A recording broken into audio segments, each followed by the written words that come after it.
یہ آگ جو تمہارے سینے کو روز جلاتی ہے، اس آگ کا گلزار ہونا ابھی باقی ہے۔ حالات ساتھ نہیں دے رہے، ہاتھ اٹھنا بند نہیں ہو رہے، لب وہ ایک دعا کہنا کبھی بھولتے نہیں ہیں۔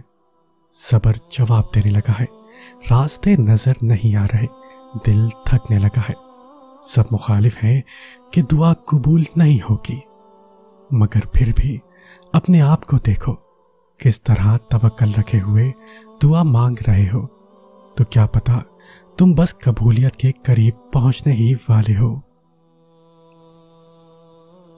انتظار کی بھی 3 صورتیں ہیں، یا تو اللہ اس لیے انتظار کروا رہا ہے کہ یہ وقت صحیح نہیں تمہیں وہ دینے کا جو تم کب سے مانگ رہے ہو، یا تو وہ چیز تمہارے لیے بہتر نہیں جس کا تم کب سے انتظار کر رہے ہو، اور یا تو اللہ کو تمہارا مانگنا پسند آ گیا ہے، اس لیے وہ چاہ رہا ہے میرا بندہ مجھ سے فریاد کرتا رہے۔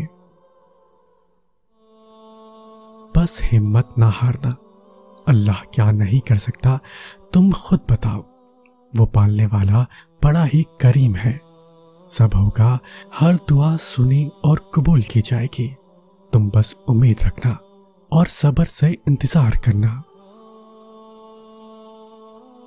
صبر ایسی چابی ہے جو بہت سی مشکلات کے حل کے دروازے کھول دیتی ہے،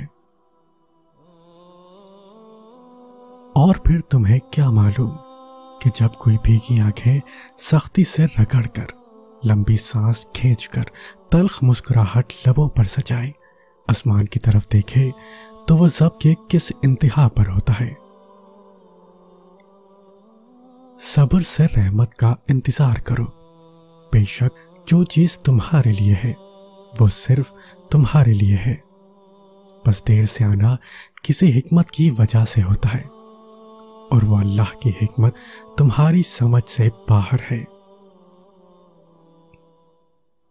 تم صبر کا دامن مضبوطی سے تھام لو کہ وہ رب دونوں جہاں کا سکون تمہاری جھولی میں ڈالنے کا سوچے ہوئے ہے۔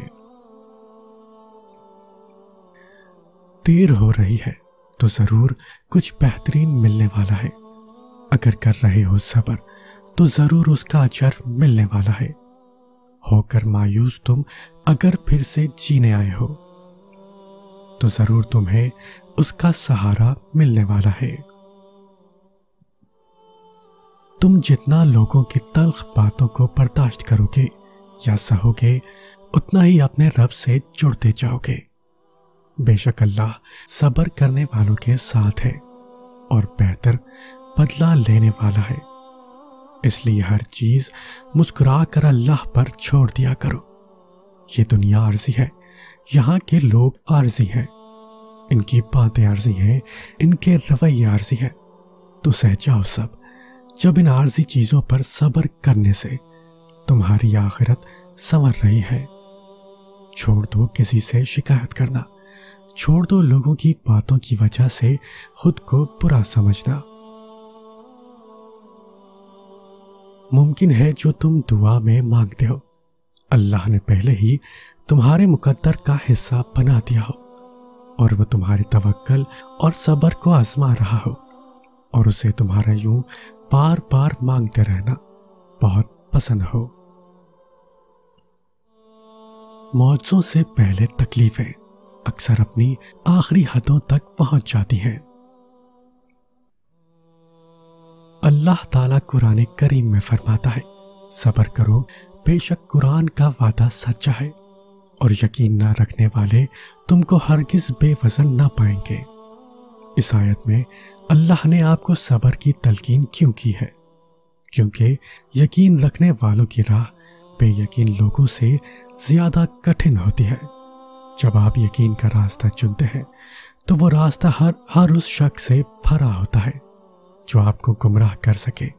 آپ کو چاروں طرف سے بے یقین لوگوں کے طنز اور آپ کا مذاق اڑانے کی آوازیں سنائی دیں گی، اس لیے اللہ نے آپ کو اس حالت میں صبر کا حکم دیا ہے، اور یہ کہا ہے کہ آپ نے بھی ان بے یقین لوگوں کی طرح نہیں ہو جانا جنہوں نے اپنی دعاؤں میں ذرا سی دیر پر اللہ سے رابطہ توڑ دیا۔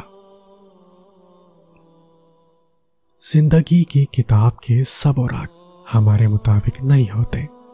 اگر کوئی ایسا وقت سامنے آ جائے جس میں راحتیں نہ ہو تو صبر کر لینا چاہیے۔ جس شخص کو اللہ کے ہر کام میں حکمت سمجھ آ جائے وہ زندگی میں کسی بھی واقعے کے رونما ہونے پر شکوہ نہیں کرتا۔ جب تم پر کوئی ایسی مشکل آ جائے جو تمہارے پاس سے باہر ہو تو صبر کرو اور اللہ کی طرف سے کشادگی کا انتظار کرو۔ پوچھا گیا صبر کسے کہتے ہیں؟ جواب آیا جب تم آزمائے جا رہے ہو اور تمہارے لب پر ہو الحمدللہ۔ ایمان کے دو حصے ہیں، ایک صبر اور دوسرا شکر۔ مصیبتوں کا مقابلہ صبر سے کرو اور نعمتوں کی حفاظت شکر سے۔ صبر رکھو، ہر چیز آسان ہونے سے پہلے مشکل ہوتی ہے۔ صبر رکھ اے بندے، کمزور تیرا وقت ہے تو نہیں۔ یہ دنیا ایک دن آپ کے حق میں ہے اور ایک دن مخالف بھی ہے۔ جب حق میں ہو تو شکر ادا کرے اور جب مخالف ہو تو صبر کرے۔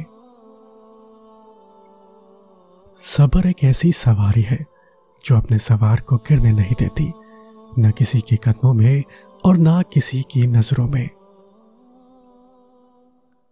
صبر کرنے والا کامیابی سے محروم نہیں رہتا، چاہے اسے طویل زمانہ لگ جائے۔ کبھی دنیا والوں سے کوئی طلب نہ رکھنا، تمہارے صبر کا صلہ تمہیں اللہ دے گا۔ صبر کی حد یہ ہے کہ تقدیر پر کوئی اعتراض نہ ہو۔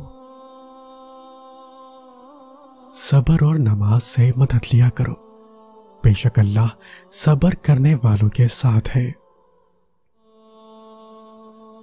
صبر رکھو کہ اس رب کے گھر دیر ہے اندھیر نہیں۔